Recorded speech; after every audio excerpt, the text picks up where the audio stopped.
y hemos querido contar también esta semana con Vanessa García Urbina para hablar, no sé si se puede hablar en positivo de lo que yo quería hablar, pero lo cierto es que hemos conocido estos días la carta que Diego escribió a sus padres poco antes de quitarse la vida.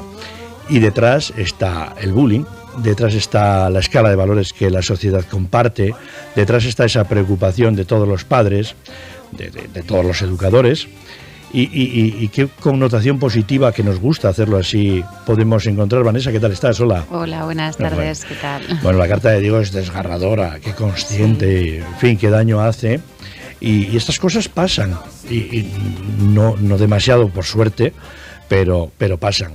¿Qué hay detrás de todo esto? ¿Qué podemos hacer? ¿Qué hay que pensar? Bueno, pues sí, la verdad que desgarra pensar que un niño de 11 años tenga, pues eso, la frialdad suficiente para encima escribir esa carta, o sea, la sensación que él habrá sentido, ¿no? Un poquito todo lo que va rodeando esa carta, y sobre todo para los padres, bueno, pues la increíble noticia, ¿no? De eso, de ver cómo no han podido detectar realmente ni desde escuela, ni desde familia, ni desde el entorno más cercano del niño todos estos temas, ¿no? Entonces, en positivo, claro que es difícil hablar de estos temas, pero sí que, por ejemplo, hablar de valores, hablar de todo lo que debemos potenciar desde las escuelas y desde el entorno más cercano del niño, teniendo en cuenta que hay edades muy delicadas, ¿no? Y de que a veces pues son edades donde se forja la personalidad y luego es muy complicado, ¿no?, volver atrás. Entonces la historia era sobre todo pues potenciar un poco todo esto, y sobre todo que aunque sí que pues en nuestras leyes y en todo hablemos de valores, pero claro, hay que llevarlos a la realidad. Entonces pues sobre todo plantear eso, plantear por ejemplo el tema de resolución de problemas, y que también eso, que no lleguen familias, como alguna vez me ha tocado ir a charlas donde familias aluden un poco pues a la poca credibilidad que tienen sus comentarios, al poco caso que se le hacen desde los centros y desde otros organismos. Oye, ¿quién es responsable de un final así en la vida de una persona? ¿Qué partes somos jueces? ¿Qué partes somos culpables? ¿Quiénes formamos parte de la educación de ese entorno? Todos, los niños más, los educadores más, los padres, los familiares. ¿Quiénes son responsables de todo esto? Claro, es que yo creo que ahí entraríamos todos como sociedad en el papel de detectores de todas esas situaciones, ¿no?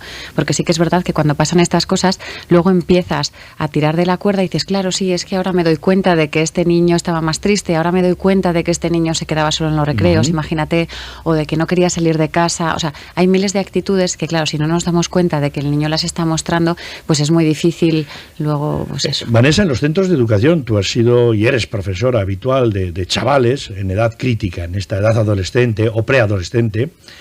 ¿Qué tiempo se dedica? ¿Qué protocolo se sigue desde el profesorado? ¿Hay algún protocolo? ¿Hay cuidadores ¿Se puede crear esta figura o no?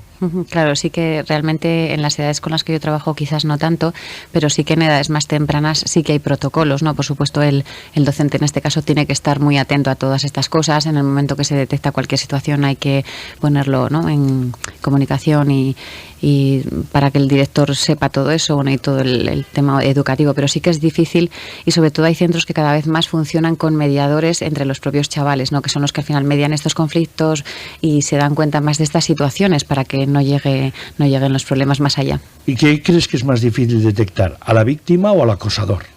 Es que el papel es dificilísimo, porque a mí me ha tocado, pues eso, asistir a sitios donde al final ves a los padres de la víctima, los padres del acosador, y es que no me gustaría estar en el papel de ninguno de ellos, porque claro, tanto unos como otros realmente eran desconocedores totales, quizás en la mayoría de casos han hecho todo lo que han podido, y luego verse en esa situación, la verdad que es delicado, ¿no? Familias que se tienen que cambiar incluso de ciudad por esto, cambiar de centro al niño por esto. Entonces, ¿hasta qué punto, no? Pues nos hemos perdido algo, por ejemplo, eso es lo que les pasa a las familias, en plan, pero a ver, ¿dónde me he perdido yo? ¿Cómo no he podido detectar esto? Y al final, es algo que al final te lastra como familia, ¿no? Y como psicóloga, Vanessa, ¿te atreves a hablar de un perfil del acosador o no? No, quizás no, porque sí que antes se planteaban pues determinados perfiles que eran más propensos a ello, pero es que se ha demostrado a lo largo de los casos últimamente que están surgiendo que no hay un perfil concreto, y que sí que es verdad que los niños que quizás luego son acosadores suelen ser niños que antes han sido acosados, que por eso es que al final nos metemos aquí en un bucle, ¿no?, un poco negativo. Pero sí que es verdad que yo creo que ahí, sobre todo viendo este tema un poco en positivo, es decir, vale, vamos a buscar espacios para que los niños hablen de esto en las propias aulas, que que es difícil sacar esos huecos, pero está así estipulado por ley, o sea, en la ley educativa se habla de esto, ¿no? De la educación en valores, claramente. Entonces, yo creo que potenciaría más todo esto, o sea, la comunicación, por ejemplo, en las familias. Es que hay muchísimas cosas que se dan por supuestas, pero hay edades donde el adolescente, por lo que sea, se comunica mucho menos, o el preadolescente, como ha sido en este caso, se comunica muchísimo menos con las familias. Entonces, eso es algo, pues es que casi generacional, y a todos quizás nos haya pasado en algún momento, pero claro, viendo ahora todas las situaciones que hay y viendo todos los casos que salen, porque antes seguro que también pasaban cosas, pero no se hacían tan visibles, ¿no? Entonces, bueno, pues viendo los desenlaces y viendo todo esto, sí que nos lo deberíamos plantear, pero como sociedad hablo de ver cosas. Todas las partes, ¿no? Claro, y sobre todo que hay experimentos donde se hacen pequeñas escenas y la gente no reacciona como sociedad, como público que ves eso, la gente no reacciona. Entonces, yo creo que eso, que hay muchísimo que trabajar, y sobre todo eso, plantearse cómo potenciar todos estos valores que muchas veces hablamos, se están perdiendo ya, pero es que alguien tiene que empezar a solucionar eso. O sea, es culpa quizás de todos también. Llegamos siempre tarde cuando planificamos algún proyecto en este sentido. Trato de explicarme. ¿Hay alguna edad ideal para hablar con los chavales de los valores, de la igualdad, en fin, de transmitir ese recao que a mí me gusta mucho decir, que el sol sale para todos, ¿no? Bueno, es que esto realmente se trabaja desde educación infantil, y ahí debe ir, ¿no? Un poco en esa línea, pero que se vaya transmitiendo, ¿no? Entonces, el problema es eso, que a veces hay algo que separa, pues por ejemplo, como a veces que digas, pues como un profesor ha maltratado a un alumno, es que son cosas increíbles, o sea, dentro de mi cabeza no entran y me va a costar mucho que entre, ¿no? Porque digo, bueno, un perfil como este, que al final eres el ejemplo del niño, ¿no? Es que es increíble. Entonces, por eso yo creo que ahí todos tenemos mucha responsabilidad, siempre eso planteándonos. También los padres y familiares, ¿verdad? No, por supuesto, pero al final, claro, yo parto ya de eso. Es que, claro, cuando decimos los padres deben ser responsables, claro, no, es que ya con eso cuento. O sea, lo que no me parece bien es que digan, no, es que en la escuela, no, la escuela es un plus, pero la educación parte de la familia. O sea, si no tienes esos cimientos, solo que pues eso, hay casos más concretos que igual no los tienen, pero los valores parten de casa. Luego en la escuela, ¿no? O en el instituto y tal, se pueden reforzar y se pueden enseñar contenidos, pero los valores parten de casa. Eso ya contamos con ello. Entonces, sí que es verdad que si hay padres que delegan y que piensan que es en la escuela donde se les va a enseñar todo eso, están errando, porque ahí sí que ya se hace un pequeño vacío, ¿no? Es normal. La educación es cosa de todos, la formación quizás esté en el colegio, pero la educación es cosa de la familia, de los padres, de la sociedad en conjunto, ¿no?